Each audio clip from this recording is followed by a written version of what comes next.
If you like the video, make sure to like, subscribe, and comment. For more videos like this, what is the creepiest experience you've ever had while driving late at night / very early in the morning? About 20 years ago, I was driving home late at night with my husband and son asleep in the car.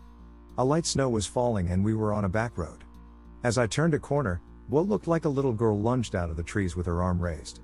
My first thought was she was going to throw a snowball at us, but as I passed her we made eye contact. Her face was twisted into like this angry scream, ugly and not playful at all. It happened so fast and I was past her quickly, but when I looked in the rearview mirror, I didn't see her back there at all. I was pretty shaken up, had a scared and sick feeling. Never mentioned it to my husband. Went on a cross-country RV trip this past spring with my friend Melissa and her 7 kids and 2 young German Shepherds, starting in West Virginia, in a 20-year-old RV christened Big Betsy, and almost everything that could go wrong did go wrong, haha. Among other things, the water lines broke the night before, so we had to rely on jugs of water the whole trip. The gas tank cap was busted, so it was a bitch to get the cap off. Tires had good tread, but a couple were pretty old, so they worried me. We found out the batteries sucked, so we needed to jumpstart them with a power supply every time we stopped. The main battery cable had a bad connection, so every time we started the engine I had to stand in front and jiggle the cable while she turned the key. The slide jammed, and we had to get a pry bar to get it in and out. Driving through Colorado Springs, we blew a spark plug out and had to stop for repairs. Luckily her brother, who used to be a diesel mechanic, was traveling with us, only took a day to fix. Regardless, we were still having a great time seeing the scenery, stopping at landmarks and national parks like Garden of the Gods, Mesa Verde, and the Grand Canyon. The furnace went out the night before we got to the Grand Canyon and it got down to 17 degrees. I got up every hour for 10 minutes to heat the RV a bit using the propane stove, turned it off to rest, and then did it again every hour that night. Went to Roswell, Las Vegas, then on to Malibu to see the ocean and LA for a couple days.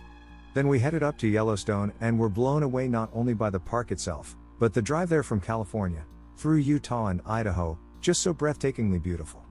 If you've read this far, you've come to the point of the story. After Yellowstone, we had to leave from the west entrance since the other roads east and south hadn't been opened yet. We drove up into Montana and for some reason, her brother insisted on getting off I-90 onto a 2-lane highway through the Crow and Northern Cheyenne reservations.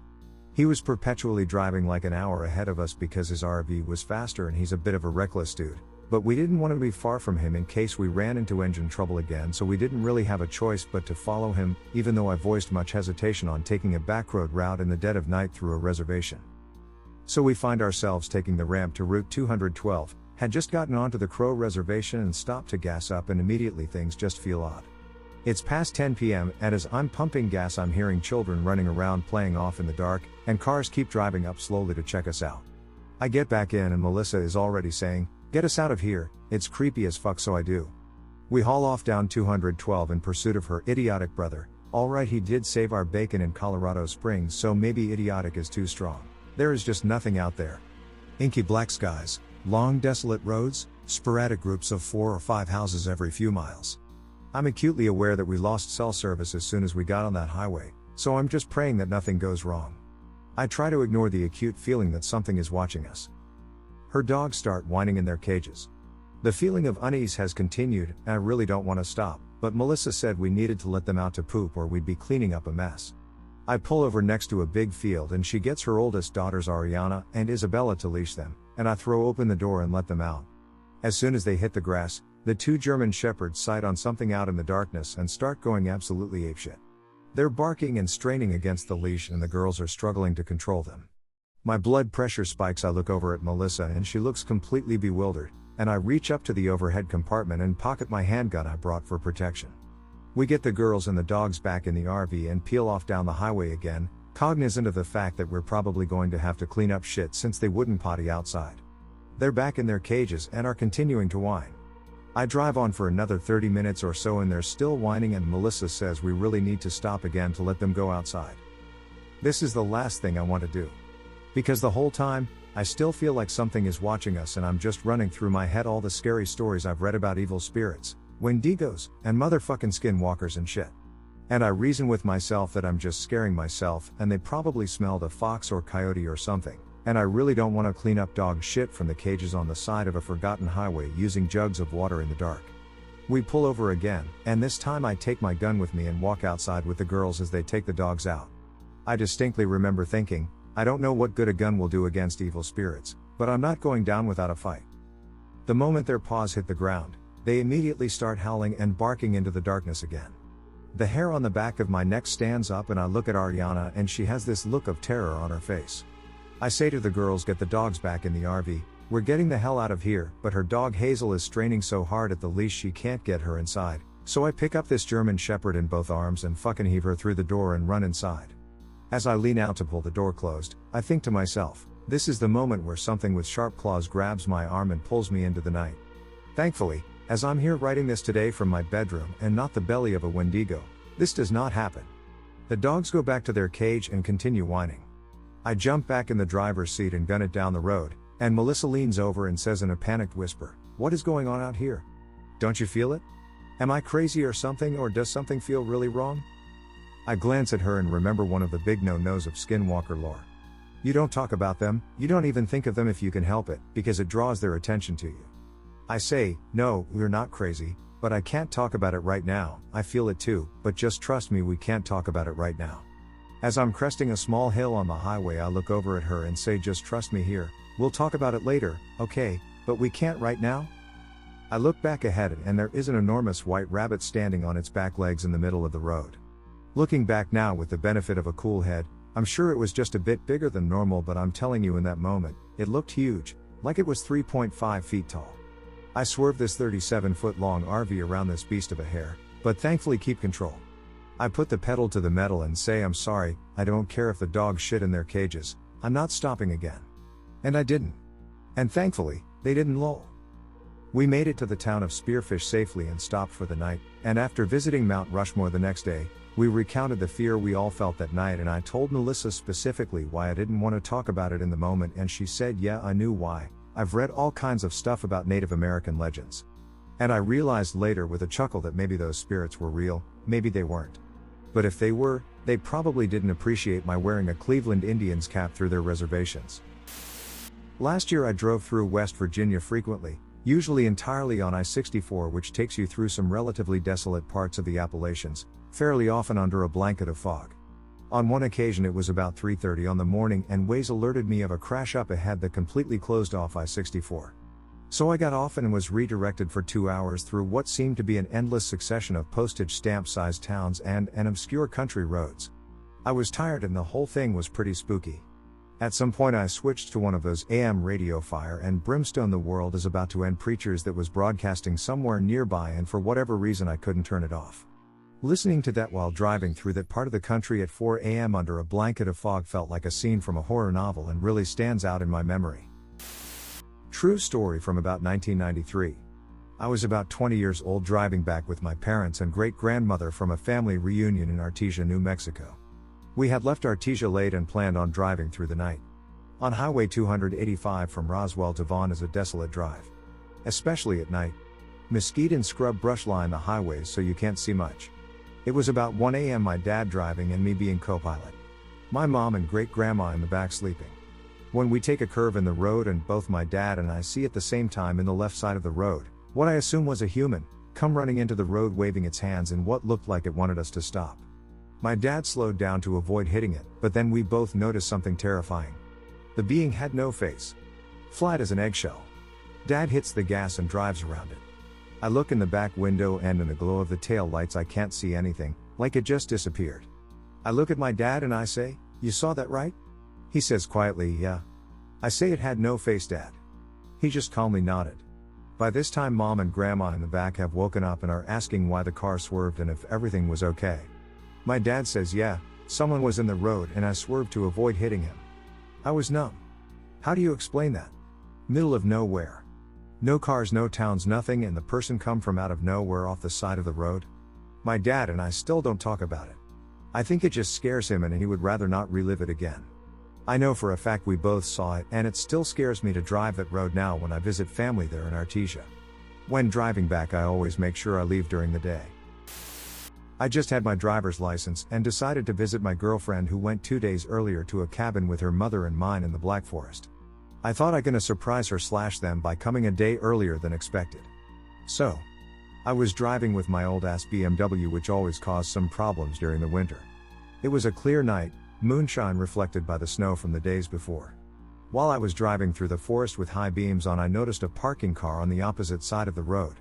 The door was wide open, the lights were off.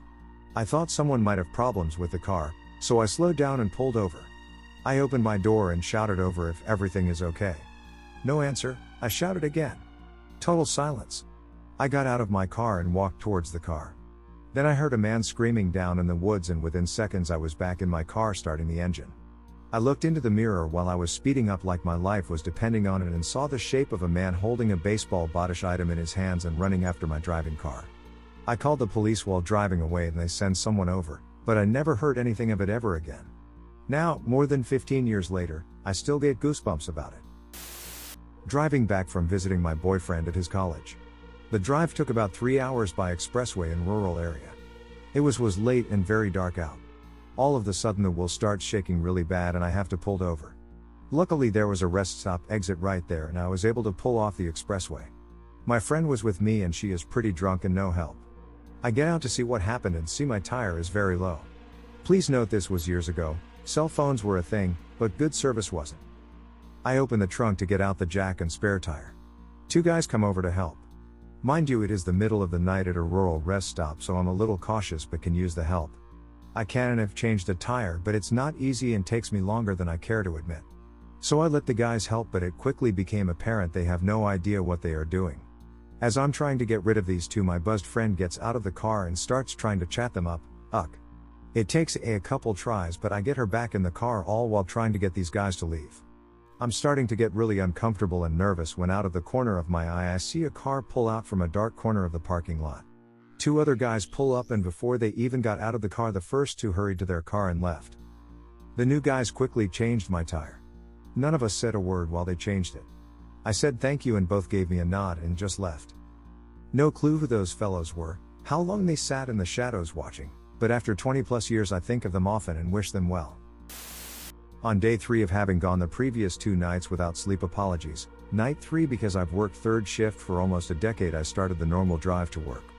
It was a fairly cloudy winter night, and some of you will understand that there's a phenomenon where if there's enough standing light under a cloudy/misty sky, the refracting light makes it seem quite a lot brighter than the dead of night it's meant to be. This happens frequently with snow on cloudy nights as well, because the snow is fantastic at reflecting light back up at the sky. That's my understanding of it, at least. Anyway, I'm on the highway and drifting off into daydreams when I think I see movement on the shoulder that I know now was trees in the wind.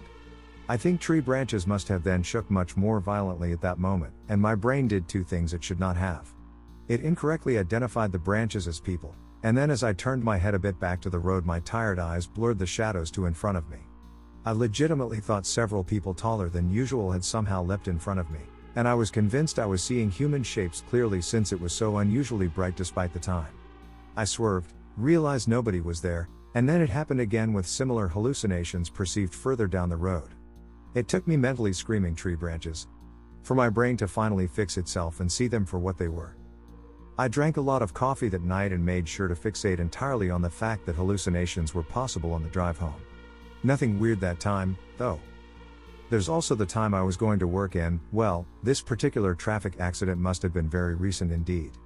No fire, rescue, or lower there, so imagine no lights from any cars at all warning of any of this. A car was literally upside down in the left lane. Pieces of it were in the middle lane. Also in the middle lane, and the right lane, were people. I'm not entirely sure what was possessing them to stand around in the middle of the highway, but I know for a fact that I and the car to my right came roughly half a foot away from hitting them. That quick glance showed me another car, this one facing the wrong direction on the right shoulder, all busted up. I did my best to try to report it while driving.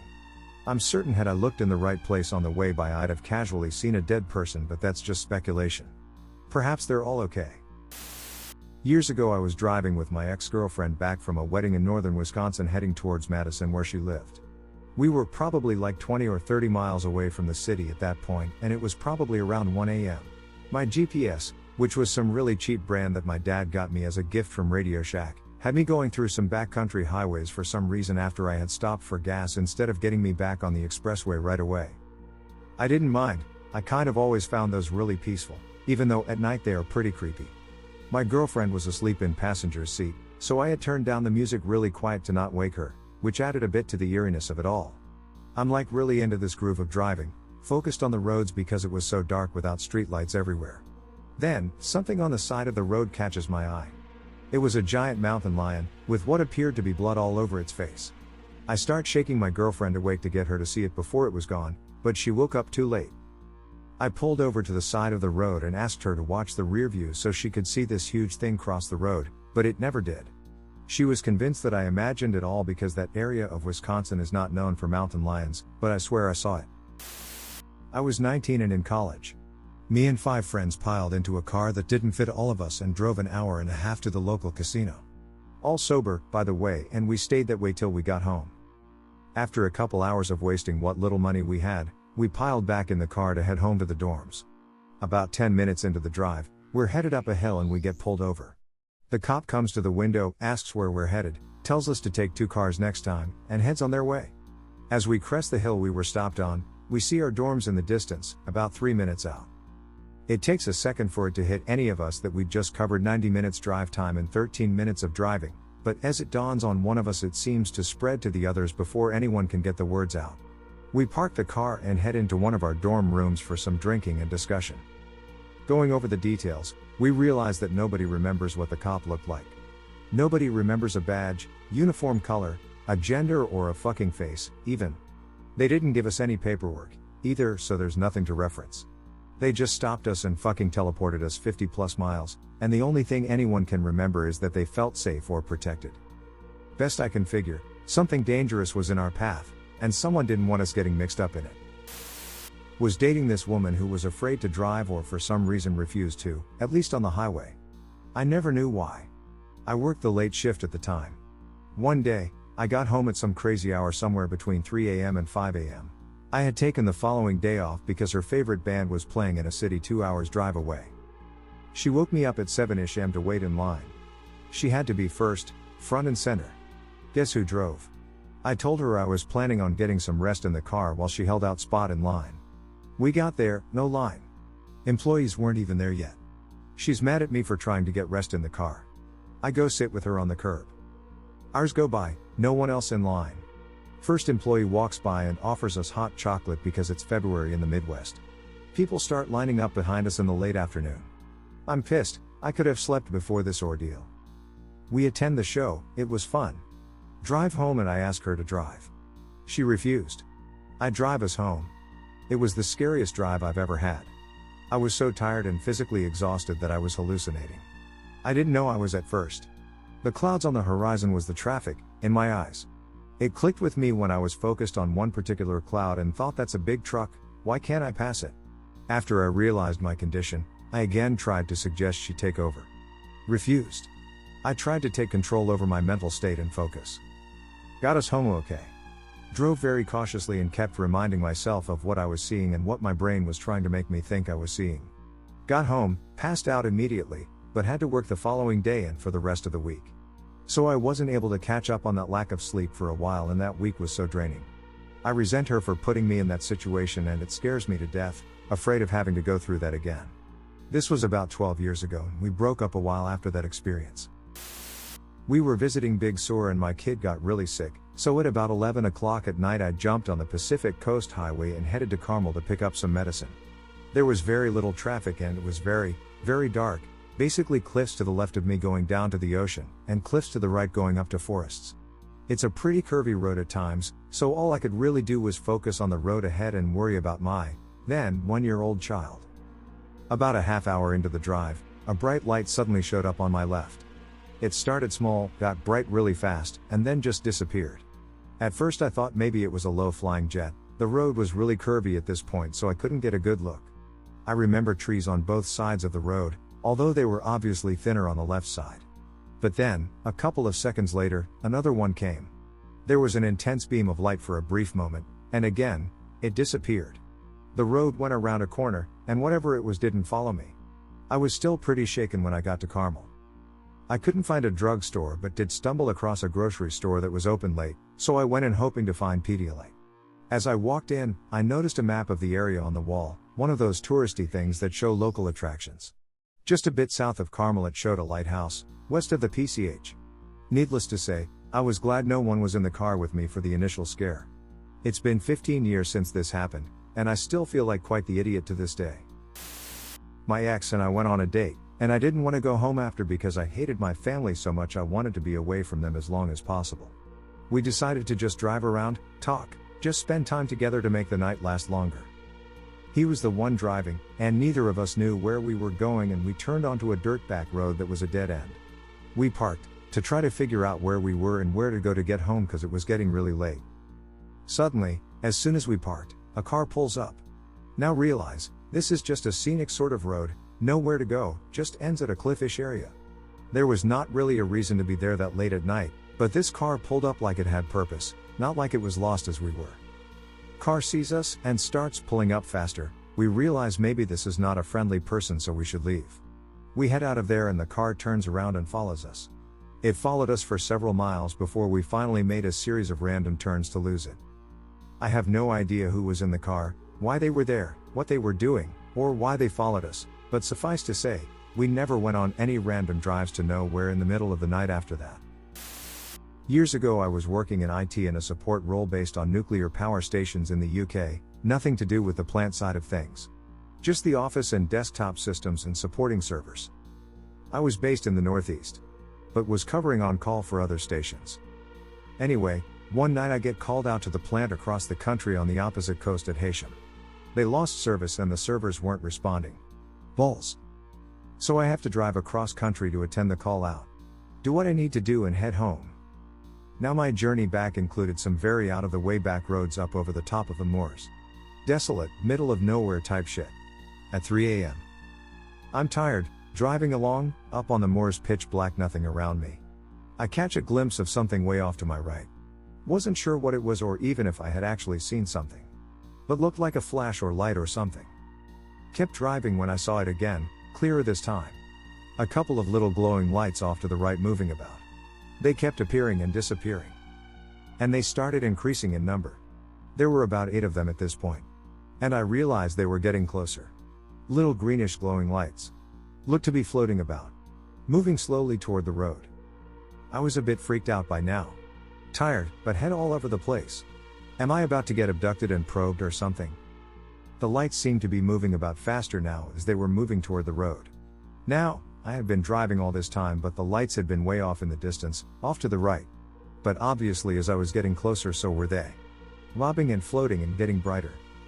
I couldn't floor it as I was on a twisty back road I didn't know. And I was starting to get seriously freaked out now. Genuinely a bit scared. I had no fucking clue what was going on. The lights were pretty much at the road in front of me as near as I could tell. I realized I was unconsciously slowing down and gripping the steering wheel. Watching these now very bright green lights dance and float along at the edge of the road. It was as my fear peaked and my imagination was running riot that it happened. 4 fucking sheep ran across the road in front of me. It was my headlights reflecting in their eyes. I felt like an utter bell end. But my relief was huge. I was laughing as I continued my drive, but fuck me did that experience seriously freak me out.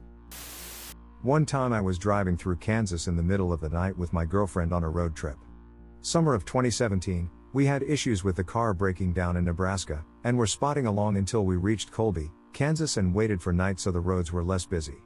As we were driving along, not Highway 70 but just south to stay off the highways, a semi caught up to us. The car didn't want to go past 50 to 60 miles per hour, and I didn't want to push it and break down. Needless to say, I was going too slow for this semi-truck. For about an entire hour this guy is riding my ass, flashing his lights, etc. Never honked his horns though. I would slow down and pull off to the side a little bit to let him pass, but every time I did he would slow down too and give me a ton of space. It's now about 2 to 3 a.m. We are in the middle of nowhere coming up close to the border of Colorado. He is still constantly riding up to my ass and turning his lights on and off again. We finally come across a gas station and pull over to a pump on the right side. I cannot emphasize how literal I mean by middle of nowhere. It's flat deserts forever in all directions. It's an empty shell gas station that is closed and dark AF. We hope the truck will just pass us and we pretend to pump gas. This fucking truck slows down all the way and stops right there on the road next to us.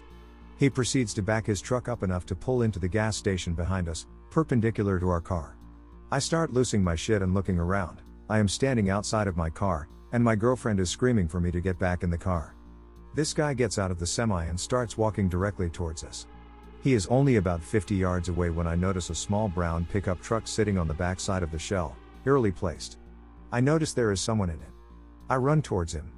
As I get closer, I realize there is a police badge painted on the side of this brown pickup, and the man inside is actually an officer. I can only imagine what this guy on late night duty was thinking when I am running up to him. He rolls down the window with a confused look on his face. My girlfriend is screaming at me in panic as this guy gets within 10 yards of the car, while I am spitting about 50 words out of my mouth in about 2 seconds explaining our situation. The officer doesn't say a word and just drives around our car. The man notices and does an immediate U-turn back towards his truck, as the officer is yelling at him to stop. I hop back into my car, look in the rearview mirror for a second to see the officer getting out to try to talk to this guy. I turn on the car, hit the gas, and drive into Colorado a few minutes later. I will spend the rest of my life wondering what would have happened if that officer wasn't just sitting there that night. Whoever you are, man, bless your soul. I was driving home late one night, probably 3 a.m., and I drove past a construction site.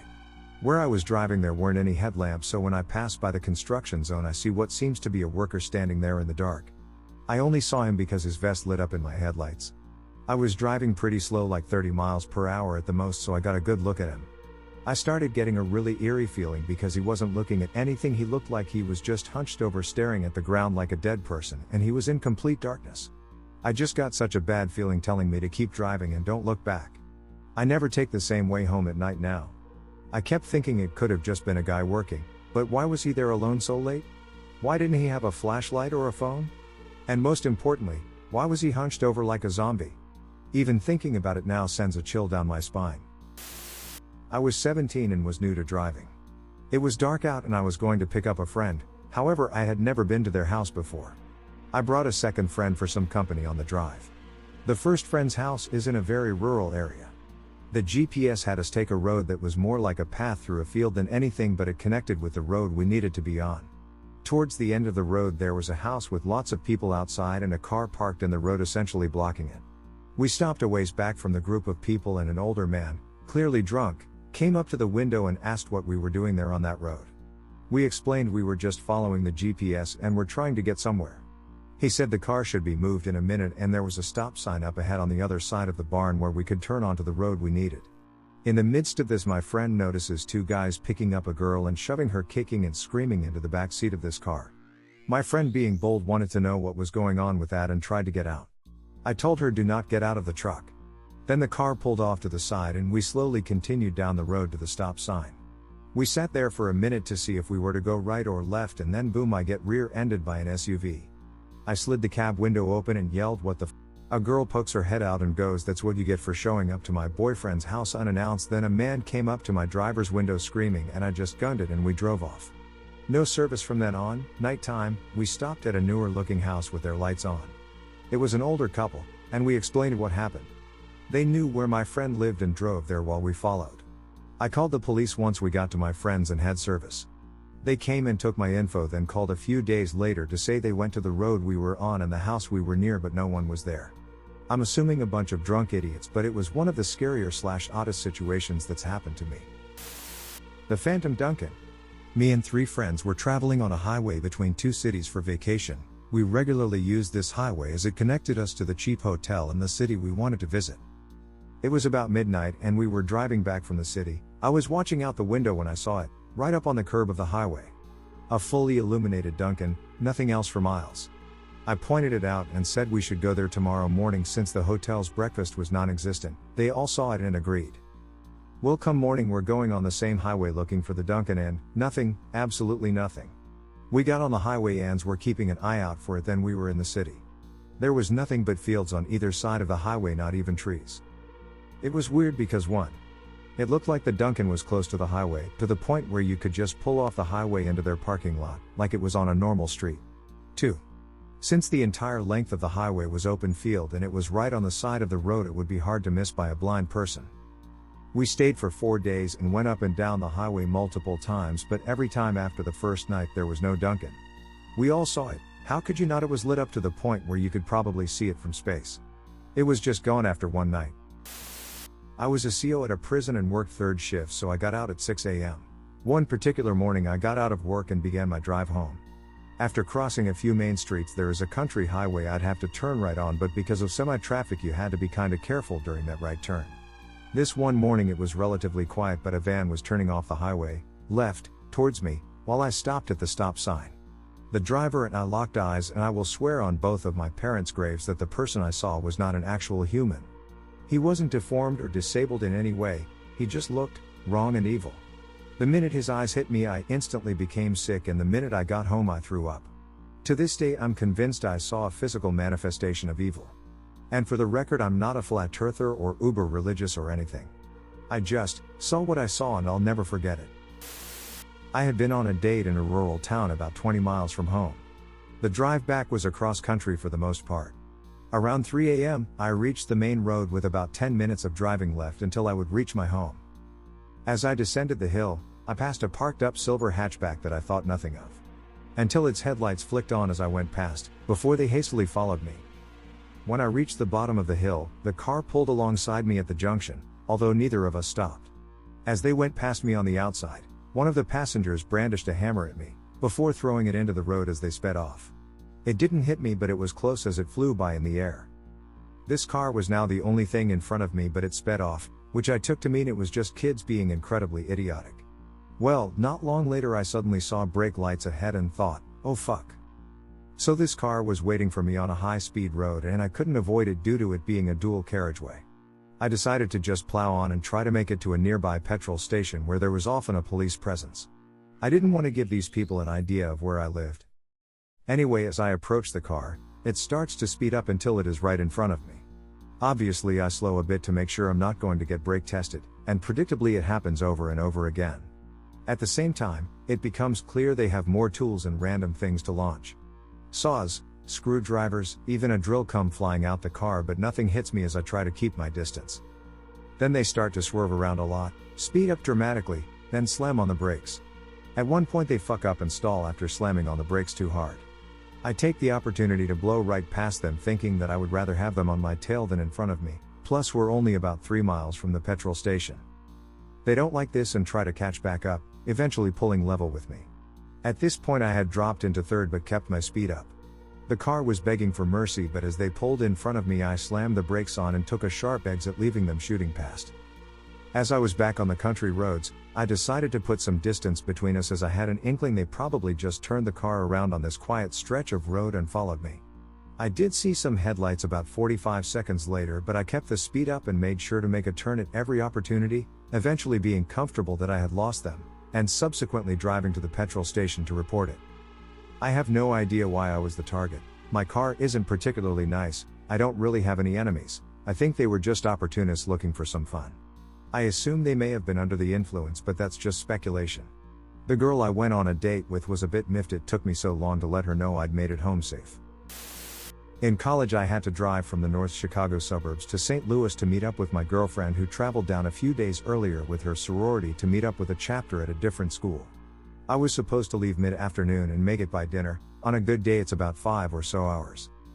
It was spring break and I had a late final. I missed taking it during finals week and had to make it up, long story, which is why I was lagging behind my GF and driving down to meet her. The plan was take the final at 10 a, pack up, eat lunch, leave around 1 or 2 and make it by 7 p.m. or so. The professor surprised me and told me the makeup final was going to cover slightly different stuff to protect against cheating by talking to others that had taken it at the normal time. So, I ended up pulling a nighter studying for it, and afterwards I didn't eat, I just crashed thinking I'd get a couple of hours sleep in. I ended up sleeping all day until 10 p. I was chronically short on sleep in college, the nighter put me way past my limit. When I woke up, I was kinda out of my head a little bit, you know that fogged out feeling. So I get in touch with my GF, she's wondering where the hell I am, I tell her everything is okay and I'll be down tomorrow. I hang up and think I should surprise her by rolling in late tonight. She'll be partying till 2 or 3 a.m. with her sorority anyway. I show up and grab a quick shower and we can bang it out. This is college thinking. So I pack and I'm on the road before 11 p. About halfway, right in the middle of nowhere, I start getting hit with this weird tiredness. I just slept all day, so I figured I just needed to push through. I thought I'd pull off at the next info sign and grab some coffee. About 15 minutes later I see a sign and turn off I-55 and drive to one of those convenience store/gas stations. I pull up feeling just wiped out, so I think I'll just recline my seat and take a little rest around back. Felt vulnerable to nap under the lights. The entire gas station plaza and storefront was lit up, but around back it was in shadow. I pull around and lay back, and that's the last thing I remember before coming to on the road, behind the wheel doing 80 miles per hour. There were 2 extra large coffees from the place I'd stopped, both empty. It was about 4 a.m. I'm waking up because the car is sputtering and jerking. I'm the only car on the road. I note that there's a Springfield sign saying so many miles. When I pulled off, Springfield Eel was my next waypoint. I drift off onto the shoulder as the car dies. I'm completely out of gas. I wait for someone to pass, still dead tired. There are no cars. It's black night with only the interstate lights and cold. I realize my clothes are drenched in sweat, so I dig in my bag and pull out several layers of clothes and basically strip and redress on the side of the road. I get back in and start dozing, hoping a car will come by. Finally, the sun comes up and reflects off the frost on the road through my rear window, bouncing around the interior and blinding me through my eyelids. I wake up feeling somewhat in my right head again. About 10 minutes later, a state trooper pulls up behind me. My car obviously hadn't moved in a while, and he saw me before I saw him. He approaches and I explain I've run out of gas in the middle of the night, I'm trying to get to St. Louis, etc. He goes, "Son, you're heading the wrong way for St. Louis," obviously thinking I'm on something. "No," I explain, "I just saw a sign right there as I was pulling over. Springfield is this way." I point down the road. "Son," he says, "you are in the great state of Missouri."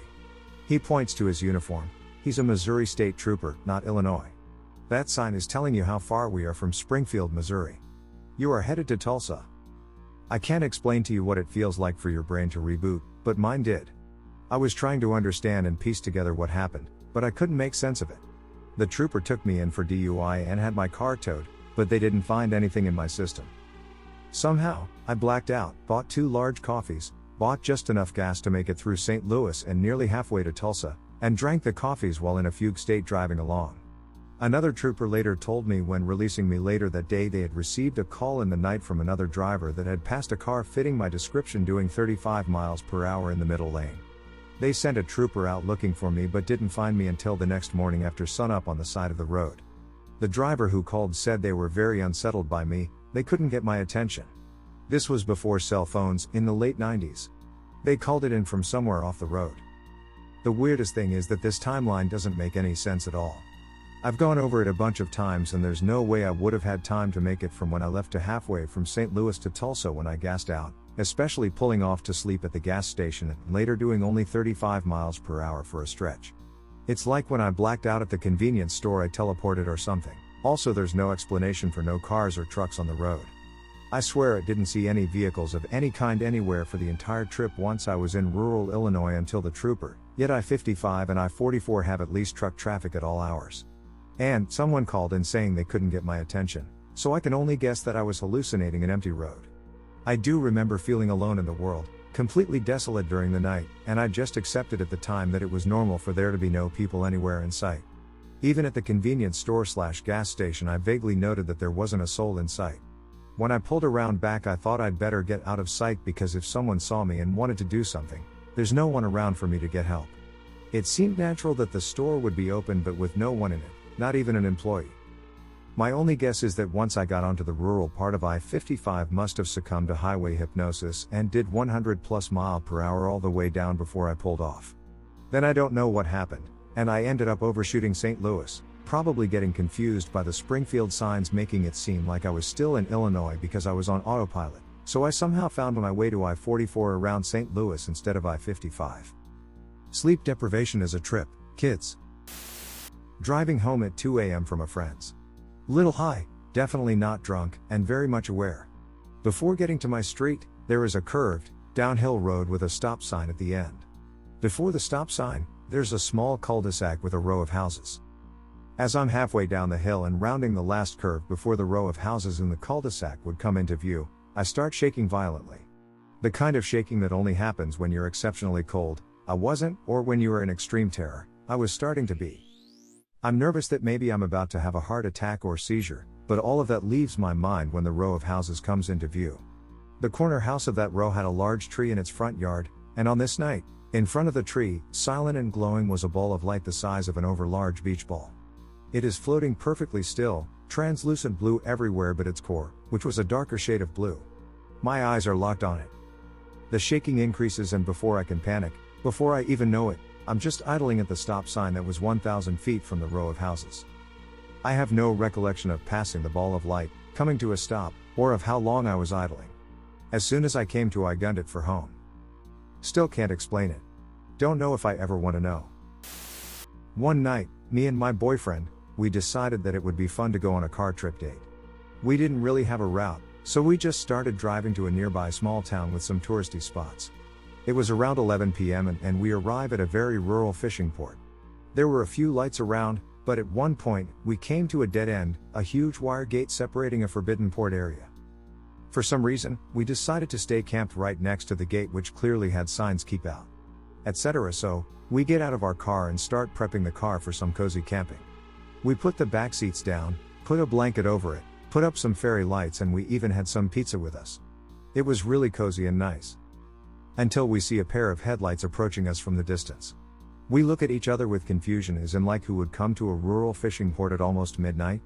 It kept driving towards us and it creeped us out, so my boyfriend quickly turned off all lights inside our car and we laid down on the back seats.